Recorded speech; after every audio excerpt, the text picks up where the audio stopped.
mungkin sekitar tahun 96 itu kan sudah zaman-zamannya banyak krisis ya. Kondisi ekonomi, sosial dan politik itu nggak beres. Dan itu banyak mendorong anak-anak mudanya itu untuk membuat sesuatu, atau istilahnya itu anak-anak mudanya pada gelisah mungkin. Ya salah satu cara pelariannya itu bikin musik, terutama musik-musik yang emosional ya mungkin ya, yang keras. Dalam masa itu kan politik baru istilahnya dalam banyak berdua habis ya, apalagi habis itu. Mei. Jadi seakan komunitas hardcore itu kan kayak komunitas sampah. Karena terjadinya beberapa ketimpangan sosial yang terjadi di Jogja ataupun di Indonesia pada umumnya ya, timbul musik beralirankan hardcore.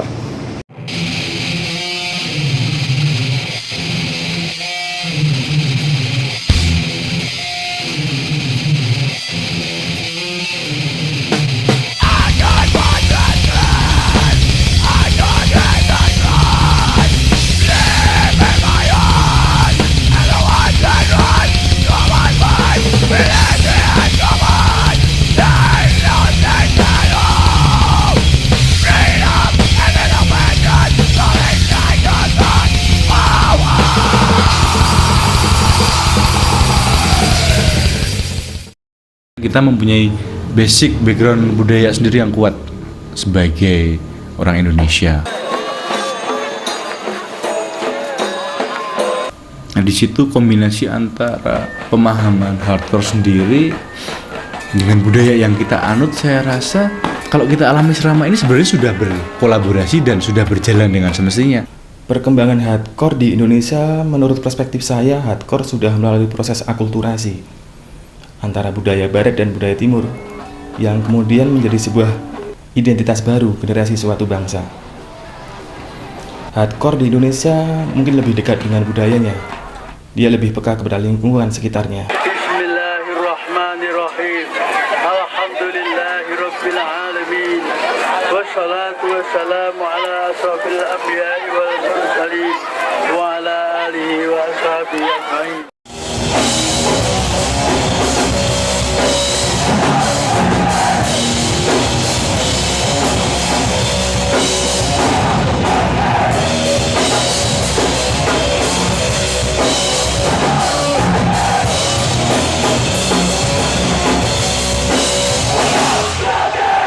YKHC itu ukurannya untuk Yogyakarta Hardcore itu sudah ada sekitar tahun 96.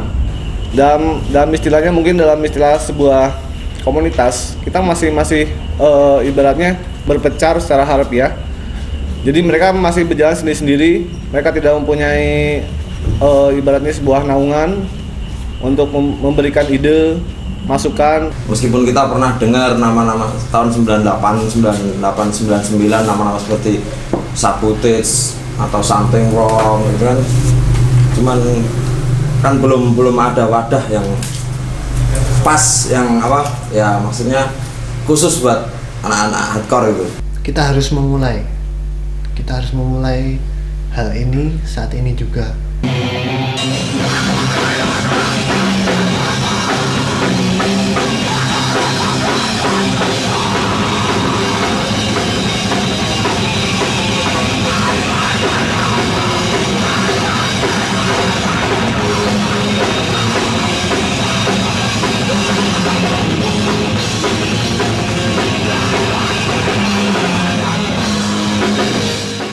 Kita pengen bikin visi baru, bahwa hardcore tuh nggak cuma nongkrong tapi bikin sesuatu.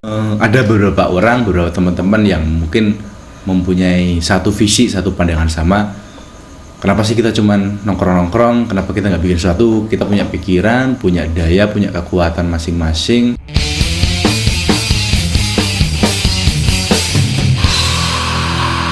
Di scene YKHC pas saat itu yang jelas banget mereka kalau main itu nunggu acara pang, mereka numpleng. Apalagi tahun 2000 itu banyak banget band-band Aceh bermunculan.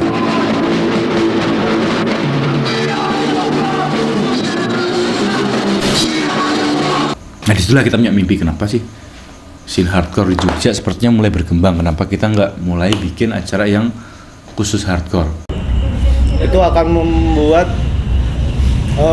regenerasi untuk teman-teman yang ada di era-era antara era sekarang dan era sebelumnya untuk saling berkomunikasi, saling berbagi, dan saling memberikan edukatif dalam istilahnya membentuk sebuah komunitas kekeluargaan yang sangat konkret dan lebih maju dalam mempunyai pola pikiran yang sangat baik di masa depan untuk dirinya sendiri maupun untuk lingkungan sekitarnya.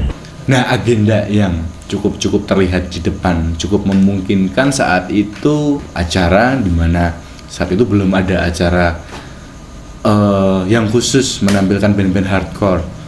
Ini kan acara hardcore ya, jadi sifatnya underground gitu, nggak komersil. Jadi mungkin waktu itu kalau kita mengadakan sebuah acara yang sifatnya kayak hardcore gitu, underground, terus kita mengajukan proposal ke sponsor-sponsor, mungkin bakal ditolak, jelas-jelas ditolak gitu ya. Terus kita dengan mungkin prinsip DIY itu, kenapa enggak, kita juga bisa.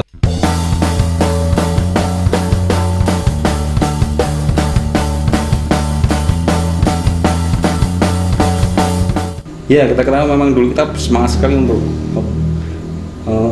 membuat yang namanya acara itu tanpa sponsor sama sekali, karena kita memang semangat DIY, do it yourself itu memang sudah menggebu-gebunya dalam lingkungan anak-anak waktu itu.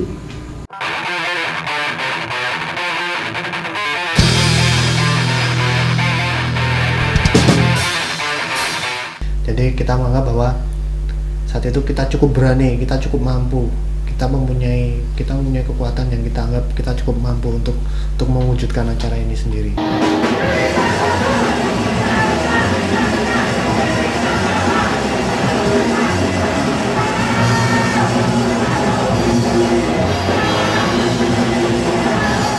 Nah, disitulah dengan rasa persaudaraan, dengan rasa kekeluargaan, kita semua satu menganggap seperti itu. Jadi kita pilihlah nama yang paling simple, ya One Family One Brotherhood aja.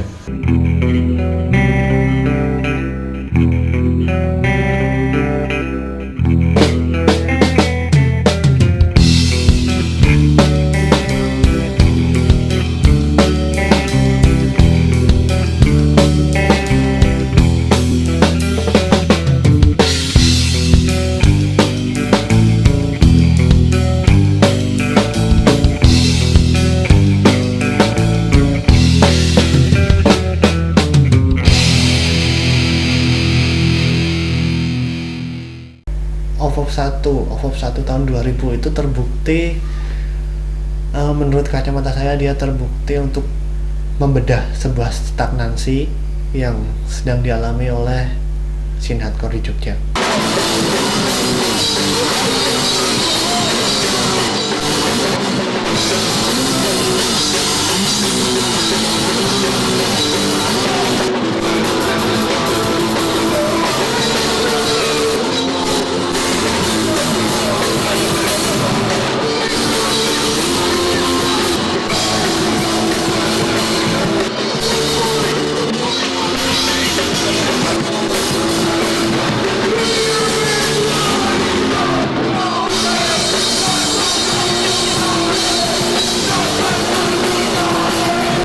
Togetherness tuh terasa banget gitu loh anak-anak, maksudnya kita buat acara, terus acara yang pertama kali istilahnya apa ya, a breakthrough movement gitu kan.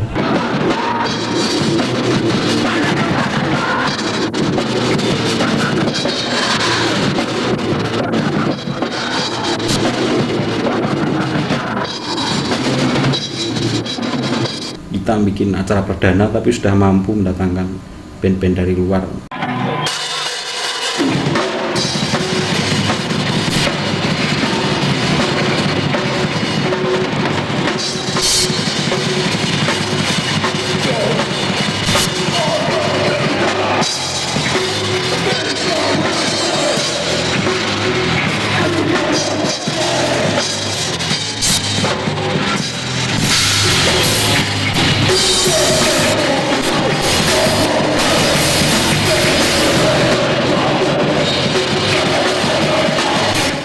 kita semua sangat-sangat bangga antara baik band-band yang mengisi maupun panitia sangat-sangat memiliki kebanggaan yang luar biasa kita bisa menancapkan sejarah itu di Jogja.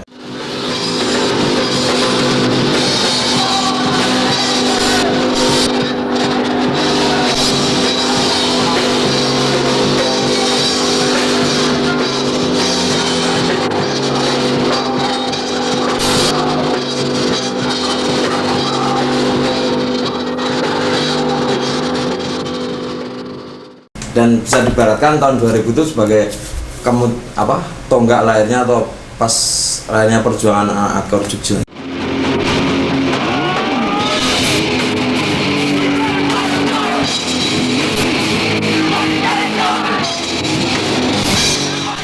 Ya itulah mungkin pangkal atau permulaan dari terbentuknya OVOP itu sendiri. Akhirnya hardcore mempunyai wadah sendiri dan memiliki kemandirian. Dan OVOP menampung semua energi yang ada pada Yogyakarta hardcore khususnya dan Indonesia pada umumnya. Lahirnya OVOP sangat menjadi sebuah bisa menjadi tonggak sejarah dalam pergerakan ataupun revolusi musik hardcore yang ada di Yogyakarta ini.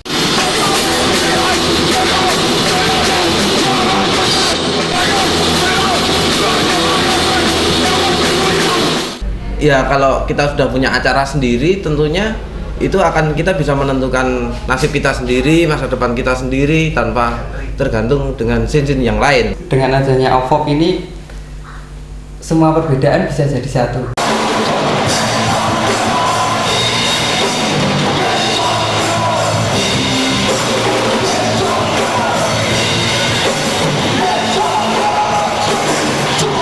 Dengan adanya OVOP mungkin malah jadi sesuatu yang selangkah lebih, bukan selangkah, 10 langkah, 1000 langkah atau 10.000 langkah lebih maju, lebih ada brotherhood di situ, lebih ada sisterhood di situ, lebih ada hope buat band-band yang baru yang mungkin belum sempat main di situ buat bisa main di OVOP yang berikutnya, menambah kental rasa persaudaraan antara band yang satu dengan band yang lain, antara personal yang satu dengan personal yang lain.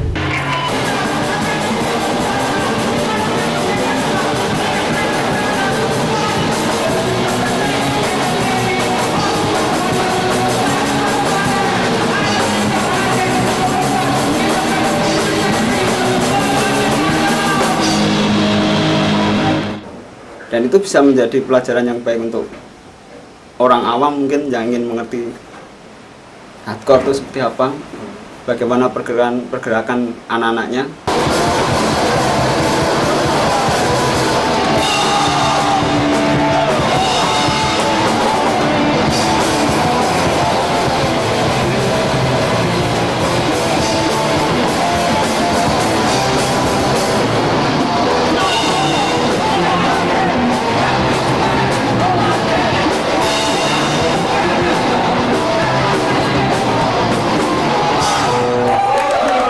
Mungkin eksistensi dari segi pembuktian. Kalau scene hardcore itu di Jogja itu tetap ada, bahkan kalau dibilang sekarang malah lebih maju. Kita membuktikan bahwa hardcore itu tetap masih ada.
kenapa saya salut dan bangga mungkin ngumpul sama teman-teman di sini, mungkin mereka tidak pernah permasalahan perbedaan agama, perbedaan apa.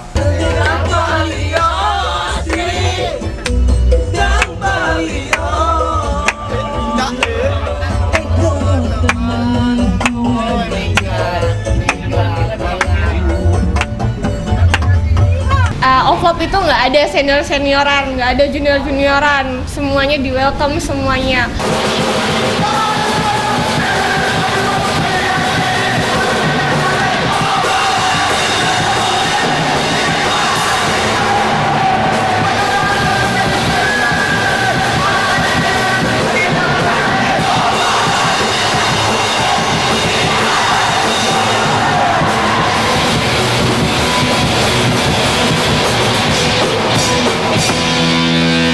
Bersamanya mungkin kita kalau di OVOP khususnya ya, kita nggak membedakan antara entah itu kamu anak baru, entah itu anak kamu muda, istilahnya nggak senioritas dan junioritas itu kayaknya nggak ada.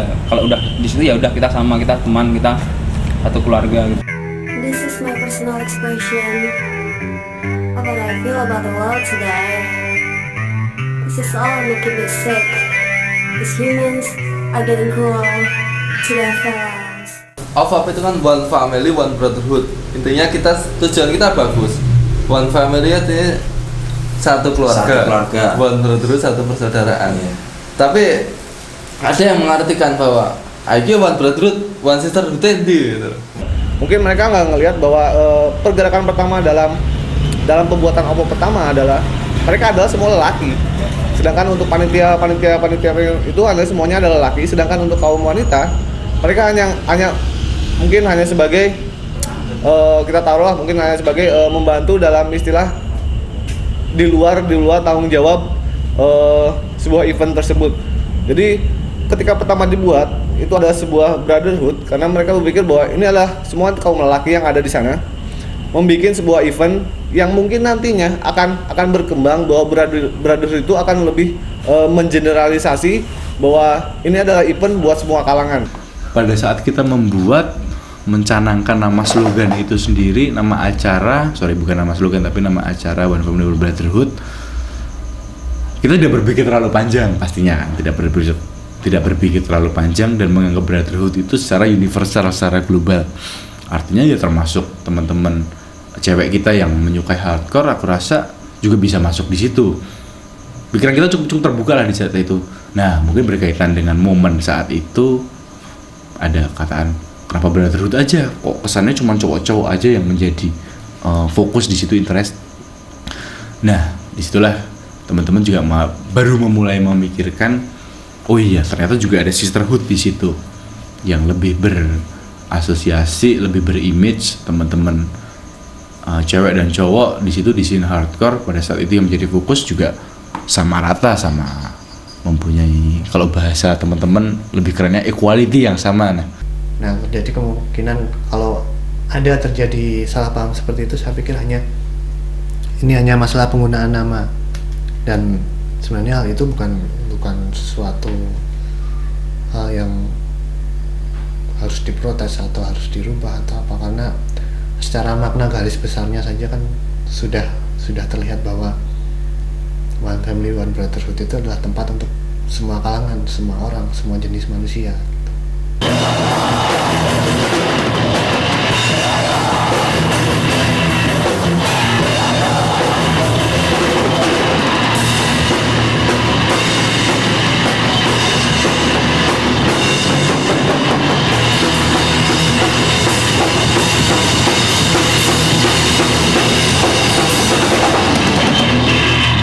Itu sebenarnya tergantung persepsinya orang masing-masing, ada ketimpangan gender apa enggak. Tapi kalau aku, berdasarkan aku sendiri, aku lihat enggak, karena semua ya kayak band yang ada personal cewek juga dikasih tempat untuk ikut berpartisipasi. Terus juga kalau nggak salah juga ada panitianya juga cewek juga ada.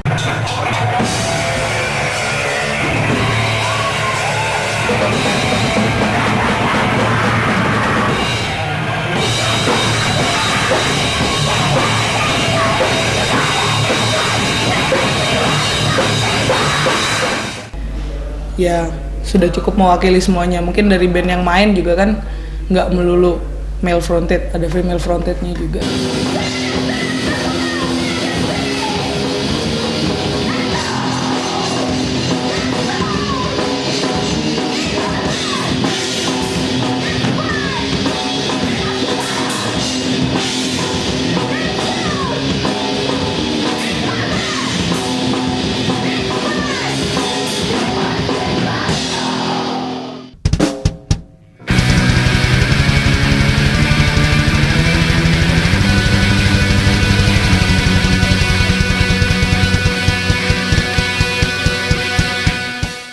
OVO pertama mungkin itu paling menarik karena itu jadi tonggak ya.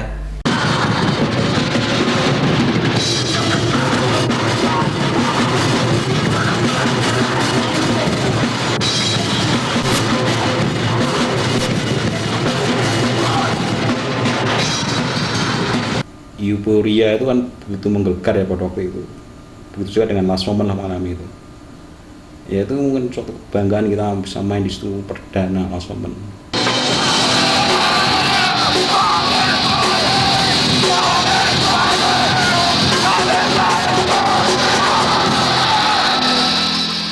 Di One Family 2 kesannya itu acara gila banget. Soalnya di Yogyakarta baru kali itu aku lihat orang pakai tanda X, ada 20-30 orang, dia pogo bareng sama anak punk, nggak ada berantem pas Revesti dimain. Itu highlight banget pas itu, soalnya ya kita bisa nunjukin eksistensi kita sebagai straight edgers, tapi kita nggak mancing orang untuk marah.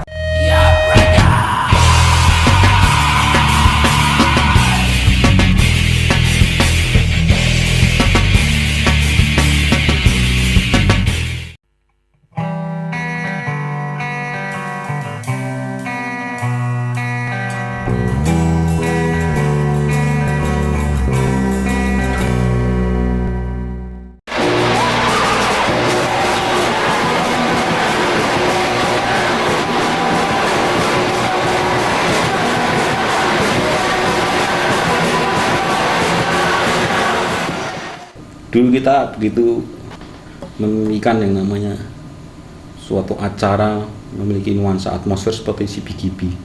Saya pikir OVO 4 di Apartemen Sadra itu sudah merepresentasikan suasana atau atmosfer di CBGB itu sendiri.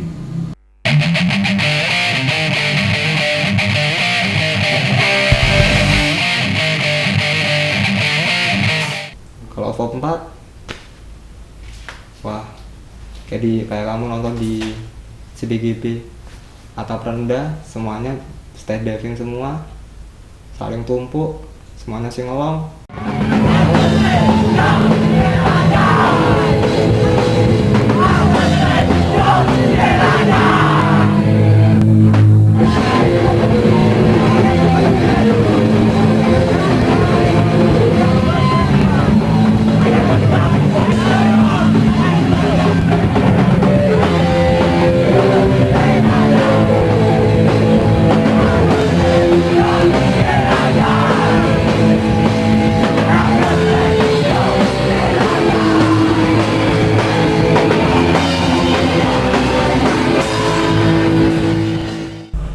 Acaranya rame, kayaknya itu buat saya itu satu acara itu berjalan full tanpa turun, benar-benar adrenalinnya itu naik terus.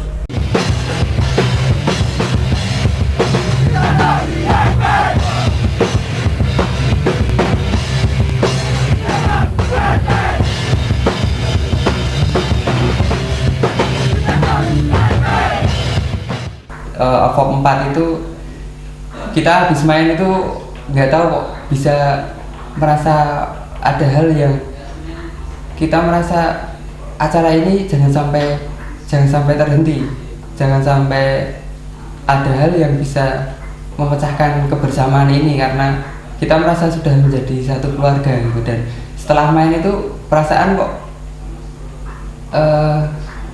emosional kita itu menjadi sangat sendu gitu loh, kayak wah ini gimana, takut kehilangan gitu. Mungkin karena waktu main itu kita menjadi satu antara pemain maupun hardcore kids yang ada di dance floor itu.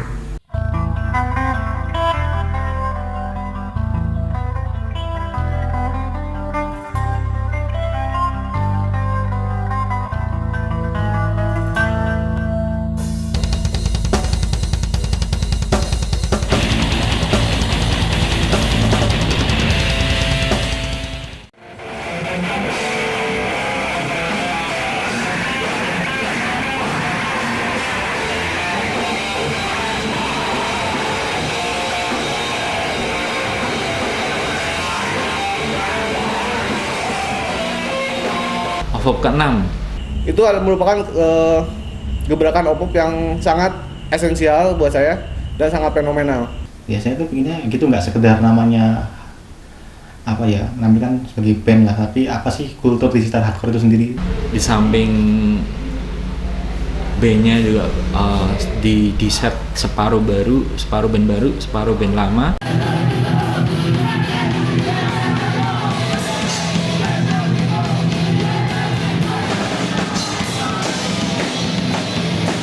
Terus udah gitu kita nggak cuman musik aja, tapi ada pameran zin, terus pameran foto-foto gigs, terus ada juga pameran artwork yang dibikin sama anak-anak hardcore juga.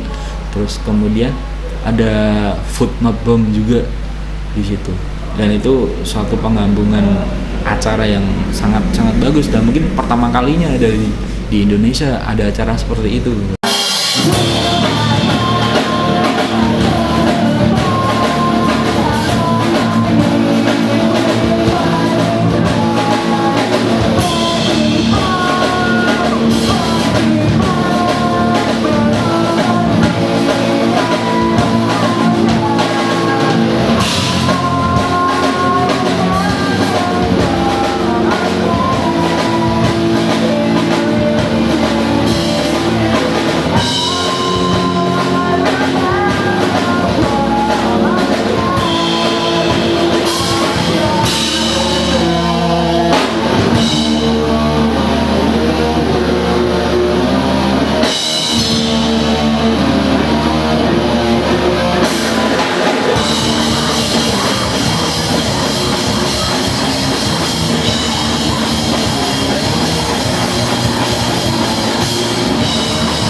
OVOP aku paling suka itu tetap Something Wrong.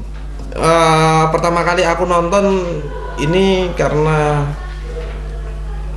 nggak bisa dilukisan dengan kata-kata.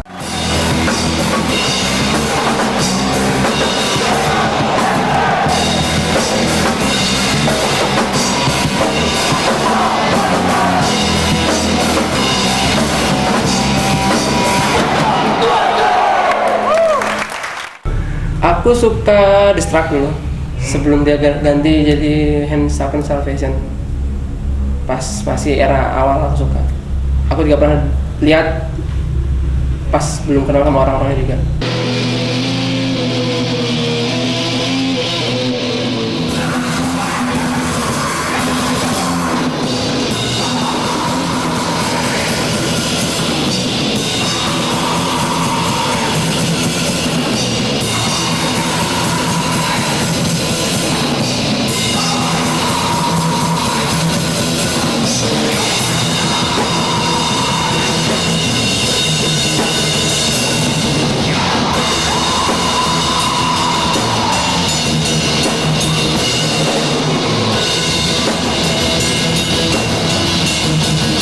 Last Moment, wah itu sayang itu, mantap karena karena saya suka banget New School.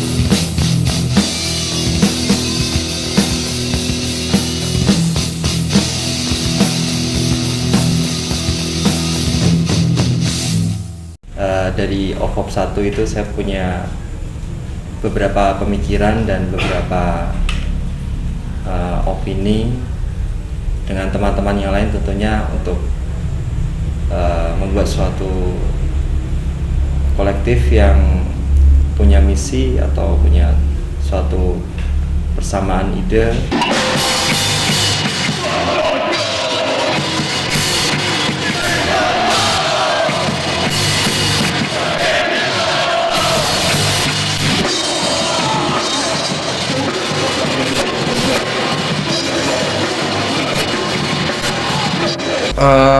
Peran media untuk mendukung OVOP sendiri maupun scene hardcore menurutku itu sangat penting sekali ya.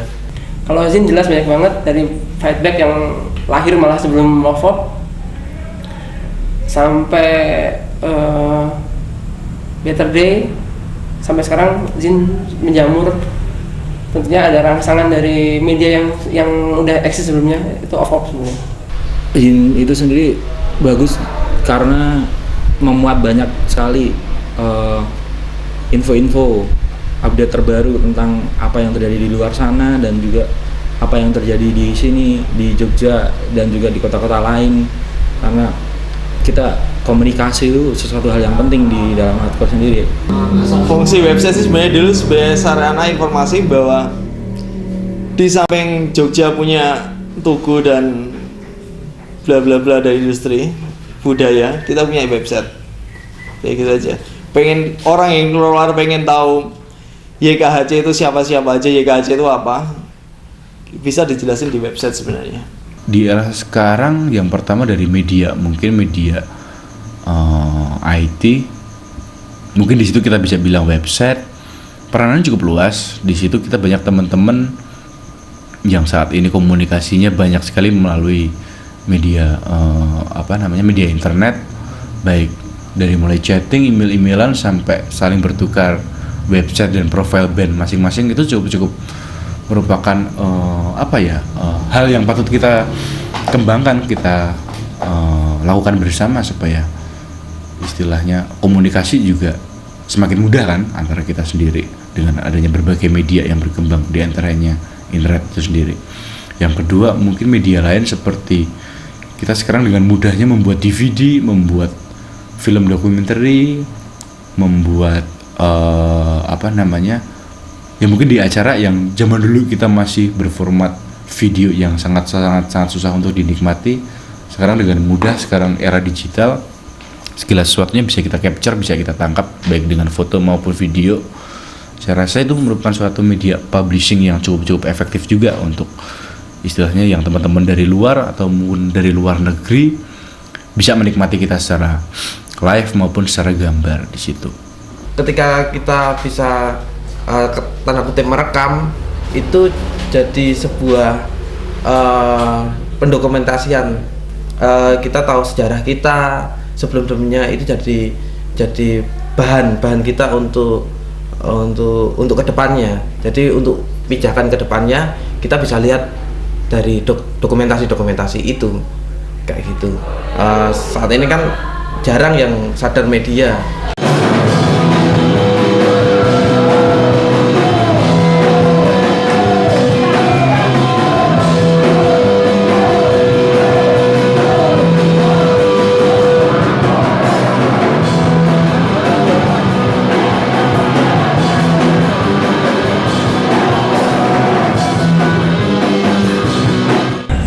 Label saya Elang Rintang itu sebenarnya cuman dulu itu menyalurkan band-band YKHC yang kelihatannya dari dulu belum ada wadah buat mengeluarkan rilisan mereka.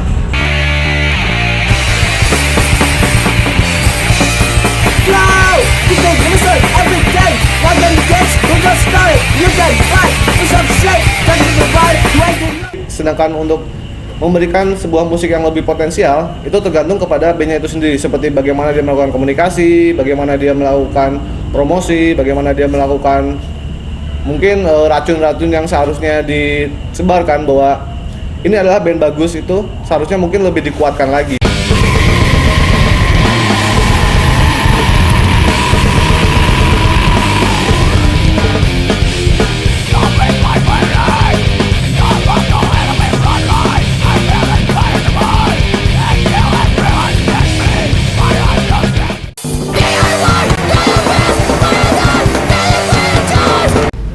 Berdasarkan kalau menurut idealisme saya setuju ya, Mortal Kombat itu tidak main di OVOP. Kalau saya cenderung OVOP itu khusus untuk hardcore ya. Tidak ada di luar hardcore.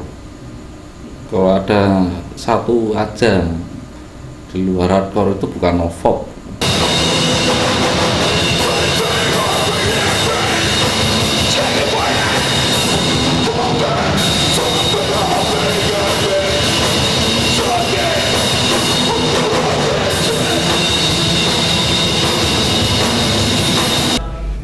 Scene-nya udah lain ya, scene hardcore sendiri dan scene fastcore atau power violence sudah sendiri. Dan saya jarang melihat band-band hardcore main di acara power violence atau fastcore atau sebaliknya ya.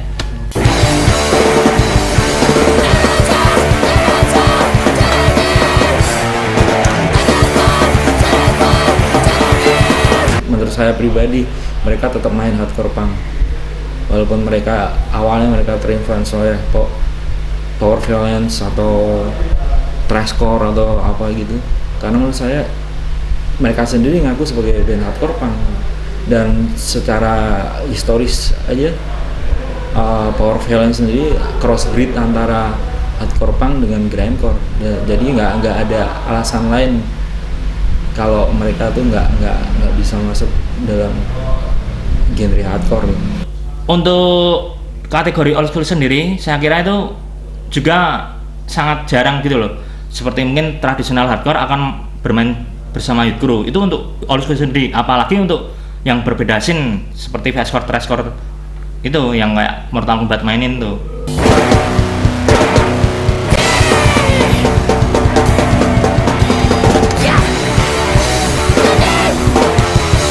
Di Jogja sendiri saya lihat paten-paten itu masih terpatenkan karena ya taruhlah mungkin Pate juga mempunyai seperti left wing, right wing. Jadi seperti di hardcore juga kita mempunyai adalah sisi kanan kirinya juga, mungkin kanan kiri itu yang mungkin masih bersinggungan yang seharusnya di era-era tahun 2000 itu seharusnya sudah dihilangkan dan kita membuat bagaimana hardcore itu lebih bisa menggebrak atau memberontak apapun yang ada di paten-paten tersebut, karena memang hardcore kan sebelumnya emang memberontak apa yang ada dengan paten-paten yang sudah tercipta sebelumnya, dan kita harus mendobrak apa yang akan dilakukan selanjutnya.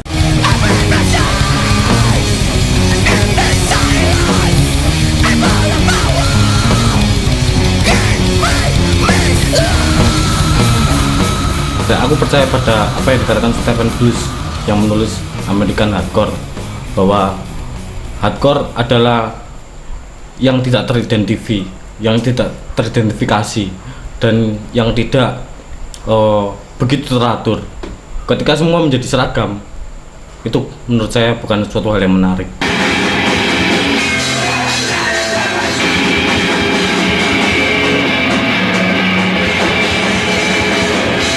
Style musik tuh pasti selalu berkembang gitu. Nggak mungkin hardcore tuh cuman stagnan di situ-situ aja. Bahkan kalau mau dilihat hardcore 80-an tuh banyak banget yang berbeda. Ada yang banter, ada yang cepet, ada yang slow seperti Flipper, mungkin mereka lebih ke ngerok gitu, atau mungkin ada yang banter seperti Black Flag.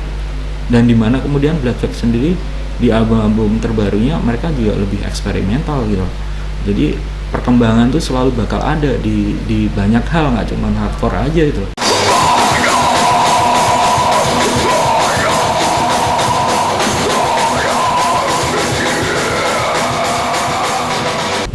Setidaknya bisa nggak dikekang oleh sesuatu, dan mungkin ini ajang untuk, walaupun acaranya acara hardcore, tapi ya semoga ada toleransi untuk semuanya. Kita kan berdiri di bawah satu label bendera musik.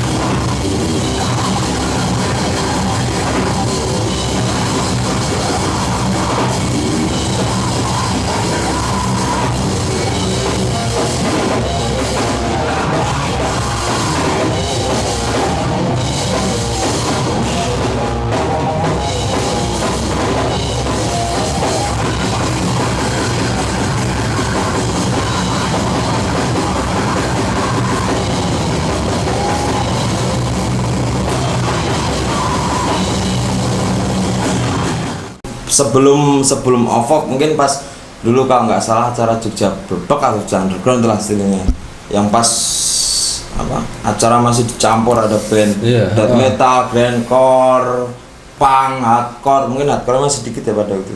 Sering terjadi crash.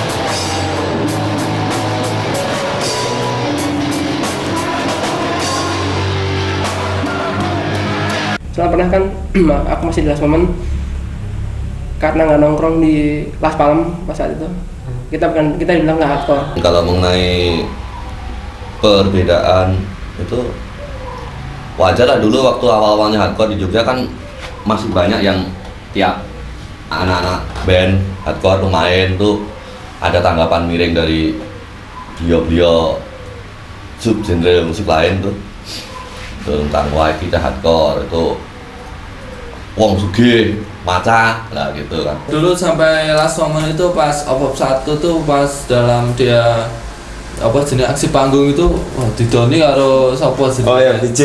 Ya, sampai dia tuh diludahi karena dia ada oknum yang nggak setuju tentang hardcore harus main-main. Nah, di situ ada beberapa teman pang. Nah, entah karena mabok atau karena apa, sempat diludahin sama teman-teman. Itu aku lihat dari situ, kenapa mereka? Ya mungkin melihat mereka sedang mabok atau sedang kondisinya mungkin harus sedikit frustasi atau bagaimana. Saya rasa itu bukan hal yang mungkin untuk saya saat ini saya berpikir, saya rasakan sugahlah, nggak apa-apa lagi, cuman kayak gitu juga hal yang simpel. Tapi mungkin saat itu saya udah latihan, mungkin yang tadinya latihan kita berminggu-minggu, berbulan-bulan, berjam-jam, ya pasti terasa kan.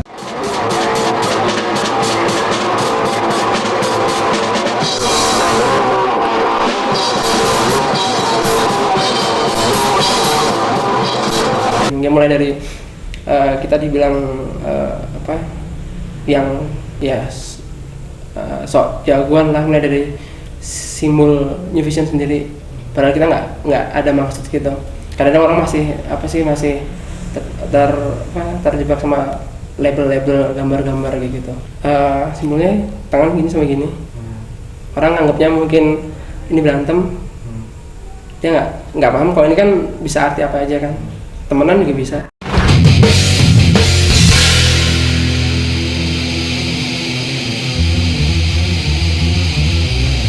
Bukan perselisihan sih, tapi karena perbedaan pendapat antara punk dengan hardcore.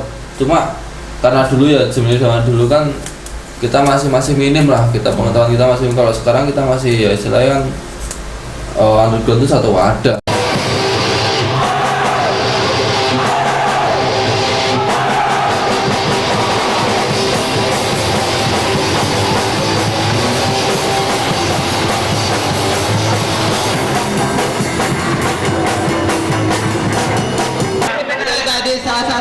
support dari anak pang. Saya ini hardcore ngopo Bolinggo dasarnya gawuk. Dari support.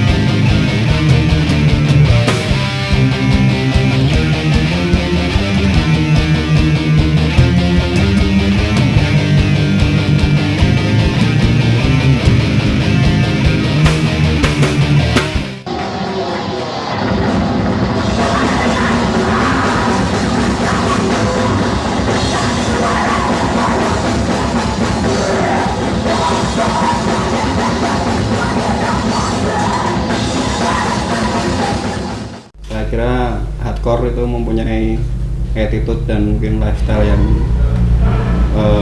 banyak positifnya.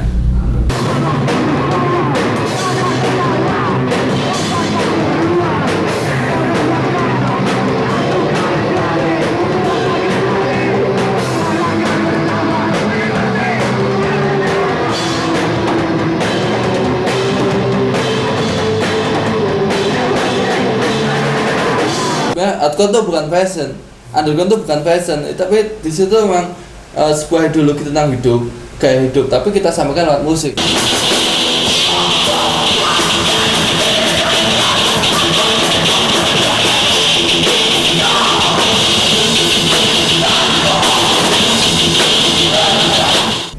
Ini bukan mainannya anak-anak mami, ini adalah suatu identitas.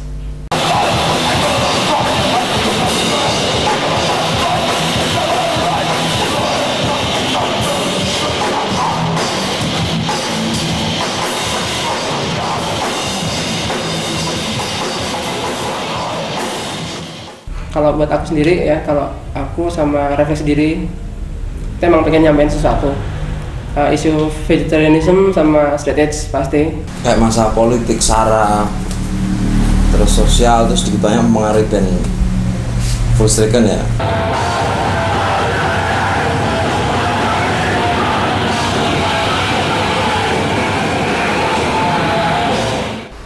Liriknya kalau dari Sabotage sendiri itu kebanyakan politik, malah anti, zaman dulu kan anti orde baru. Katanya sih sempat beberapa kali jadi target operasi polisi karena setiap pentas selalu mengeluarkan komentar-komentar yang nggak enak buat pemerintah.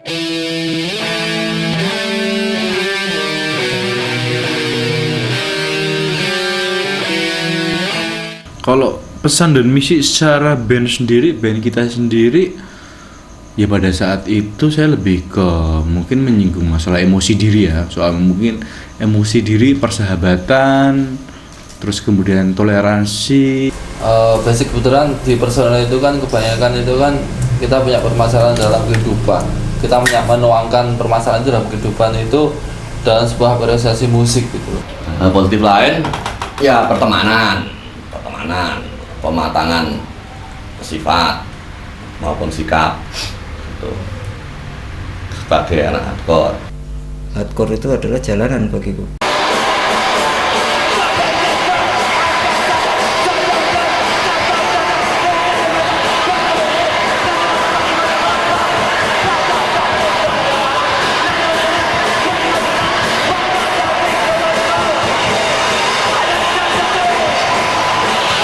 Ya terus terang kenapa motivasi saya bermain musik hardcore itu karena emang itu sebenarnya wadah sarana untuk pelepasan emosi kita. Jadi kita mempunyai kehidupan sehari-hari yang mungkin sangat monoton sekali, yang mungkin sangat sangat standar sekali, dan mungkin karena adanya sarana OVOP dan juga ada genre musik yang kita bawakan itu mungkin menjadikan satu semangat tersendiri buat kita untuk berapresiasi, mungkin terjun lebih ke arah yang musik, dan ya mungkin itu jadi patokan saya ketika saya bekerja atau mungkin ketika saya melaksanakan kehidupan saya yang sehari-hari seperti itu mungkin jadi semacam spirit.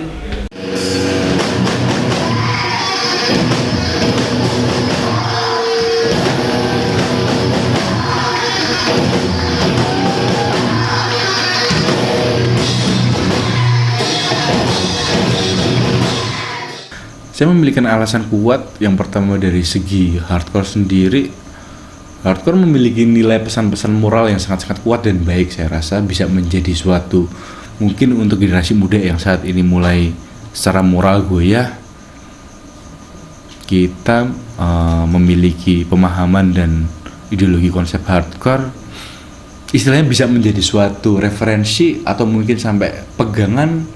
Itu sangat-sangat bagus untuk, ya kalau kita berpikir sekarang untuk meningkatkan moral, kesadaran toleransi, kesadaran berjuang bersama, dan itu saya rasa juga bisa kita terapkan dalam memperjuangkan bangsa kita sendiri.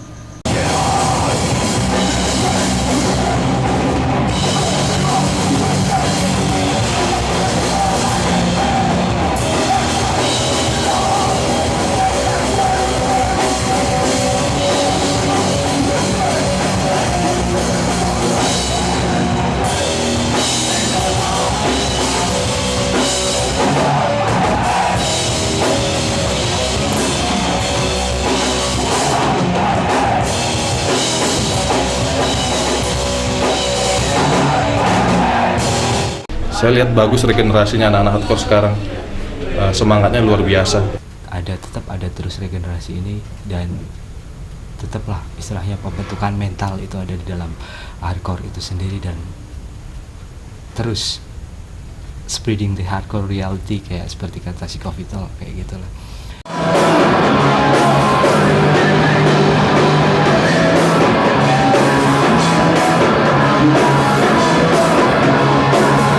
Masih ada seperti eksibisi, masih ada printing, mungkin dengan kerjasama dengan beberapa teman di Bandung, Jogja, Jakarta, Semarang, ataupun lain sebagainya. Datang ke sini kita melakukan diskusi, bicara, komunikasi, printing, apapun itu istilahnya. Dan tentu saja ada musik show untuk itu.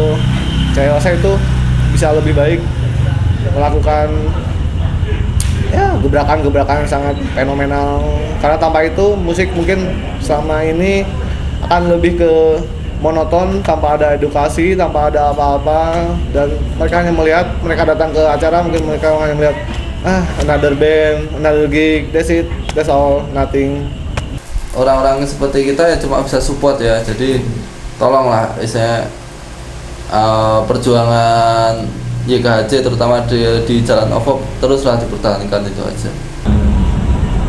Ya tahu sendiri zamannya berubah, tapi keep on aja deh buat OVOP, soalnya bagus banget buat perkembangan scene musik Jakarta hardcore di Jogja, di Indonesia mungkin. Scene hardcore di Jogja buat Indonesia ya.